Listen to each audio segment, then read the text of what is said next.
పాకిస్తాన్ చిక్కుల్లో పడింది. నలుదిక్కులా కూడా పూర్తి స్థాయిలో యుద్ధ వాతావరణంతో పాకిస్తాన్ ఇప్పుడు అల్లకల్లోలంగా మారింది. దానికి సంబంధించిన బిగ్ బ్రేకింగ్ చూసే ముందు బిగ్ అప్డేట్ ఒకసారి చూద్దాం. హైదరాబాద్ మొత్తంలో ఉన్నటువంటి బెస్ట్ ప్రాపర్టీస్ అన్నిటినీ ఒకే వేదికపైకి తీసుకువస్తుంది సుమన్ టీవీ. అక్టోబర్ 18, 19వ తేదీన హెచ్ఐసిసి నోవోటల్లో జరిగేటువంటి సుమన్ టీవీ ప్రాపర్టీ ఎక్స్పోలో best flats, villas, open plots Deepavali offers and డిస్కౌంట్స్తో అందుబాటులో ఉంటాయి.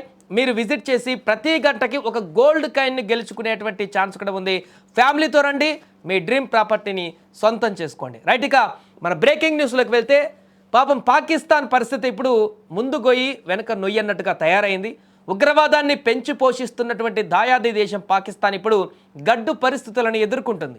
మూడు వైపులా కూడా యుద్ధ త్రికోణంలో చిక్కుకొని విలవిల్లాడుతుంది ఆ దేశం. కశ్మీర్ అంశం దగ్గర నుంచి మొదలుపెట్టి ఆఫ్ఘన్ సరిహద్దు, బలూచిస్తాన్ తిరుగుబాటు వరకు ప్రతి చోట అగ్ని ప్రమాదం పొంచి ఉంది. ఒక రకంగా చెప్పాలంటే ఇంటా బయట దెబ్బలు తింటుంది పాకిస్తాన్. అయితే పాకిస్తాన్కు ఒకే ఒక్క వైపు శాంతి వాతావరణం ఉంది. అదే నాలుగో వైపు ఉన్నటువంటి సముద్రం సైడ్. అటువైపు మాత్రమే శత్రు దేశాలు లేదా ఇతర దేశాల నుంచి ఎలాంటి ఇబ్బంది లేదు, అక్కడి నుంచి ఎలాంటి డిస్టర్బెన్స్ లేదు. మిగతా మూడు వైపుల నుంచి కూడా పాకిస్తాన్ తనంతట తాను గొయ్యి తీసుకొని గెలుక్కొని ఇప్పుడు అల్లకల్లోలంగా మార్చుకుంది. మిగతా చుట్టూ అన్ని దేశాల నుంచి కూడా సొంత ప్రజలతోనూ కూడా ఇప్పుడు గొడవలే మొదలయ్యాయి. నిజానికి 2021 ఆగస్టులో ఆఫ్ఘనిస్తాన్లో తాలిబాన్ ప్రభుత్వం ఏర్పడినప్పుడు పాకిస్తాన్ సంబరాలు కూడా చేసుకుంది. తమ సిద్ధాంతం బలోపేతం అవుతుందని కూడా ఆశించింది. తాలిబాన్ మా సోదరులు అంటూ స్వాగతం కూడా పలికింది. కానీ ఇప్పుడు పరిస్థితి పూర్తిగా తలక్రిందులైంది. ఆఫ్ఘనిస్తాన్ యుద్ధం ముగిసిన తర్వాత తాలిబాన్ల పైన పాకిస్తాన్ తన ప్రభావాన్ని కోల్పోయింది. ఇప్పుడు తాలిబాన్కు పాకిస్తాన్ మద్దతు అవసరమే లేదు. అంతేకాదు తాలిబాన్ ఆఫ్ఘనిస్తాన్, పాకిస్తాన్ సరిహద్దులను నిర్ణయించేటువంటి డ్యూరాండ్ లైన్ను కూడా గుర్తించడం లేదు.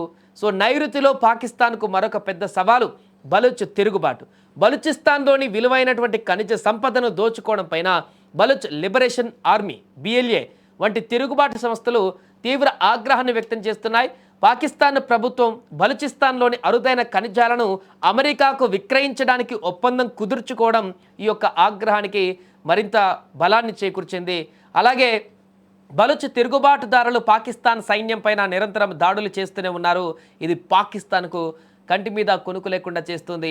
ఇక తూర్పున పాకిస్తాన్కు అతిపెద్ద సవాల్ భారత్. 2024 తర్వాత భారత్ పాకిస్తాన్ పట్ల తన వ్యూహాన్ని మరింత కఠినతరం చేసింది. ఉగ్రవాదం పట్ల జీరో టాలరెన్స్ విధానాన్ని అవలంబించింది.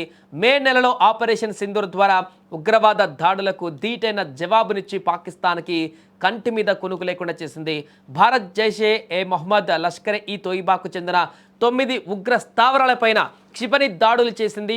4 రోజుల పాటు జరిగిన వైమానిక, డ్రోన్, సైబర్ యుద్ధంలో పాకిస్తాన్కు చెందినటువంటి 10 కంటే ఎక్కువ విమానాశ్రయాలను ధ్వంసం చేసింది. అనేక పాక్ విమానాలను కూడా కుప్పకూల్చింది.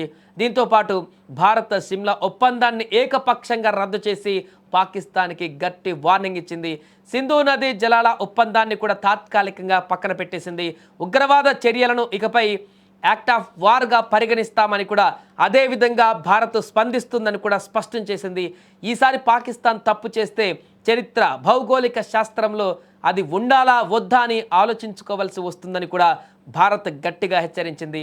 సరిహద్దుల గుండా డ్రోన్లు, ఆయుధాలు, డ్రగ్స్ స్మగ్లింగ్ పైన భారత సాంకేతిక నిఘా పాకిస్తాన్ వ్యూహాన్ని అలవోకగా అడ్డుకుంటుంది. మొత్తానికి దాయాది దేశమైన పాకిస్తాన్ ప్రస్తుతం మూడు వైపుల నుంచి ముప్పును ఎదుర్కొంటూ ఆర్థికంగా, సైనికంగా తీవ్ర నష్టాలను అనుభవిస్తుంది. మరొక వైపు అంతర్గత కలహాలతో అల్లకల్లోలంగా మారింది. ప్రజల నుంచే తీవ్ర నిరసనలు, ఆగ్రహాలు వ్యక్తమవుతూ అక్కడ ప్రభుత్వాన్ని, సైన్యాన్పైనే దాడులు చేసేటువంటి పరిణామాలకు తావుతీస్తుంది అక్కడ ప్రజలకు ఉన్నటువంటి ఆగ్రహం.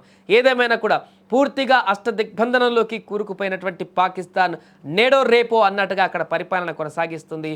ప్రజల ఆగ్రహానికి గతంలో బలైనట్టుగా బంగ్లాదేశ్ కానీ, నేపాల్లో కానీ, శ్రీలంకలో జరిగినటువంటి పరిణామమే ఇప్పుడు రేపెల్లుండో పాకిస్తాన్లో కూడా జరగబోతుందంటూ కూడా ఒక చర్చ అయితే కొనసాగుతుంది.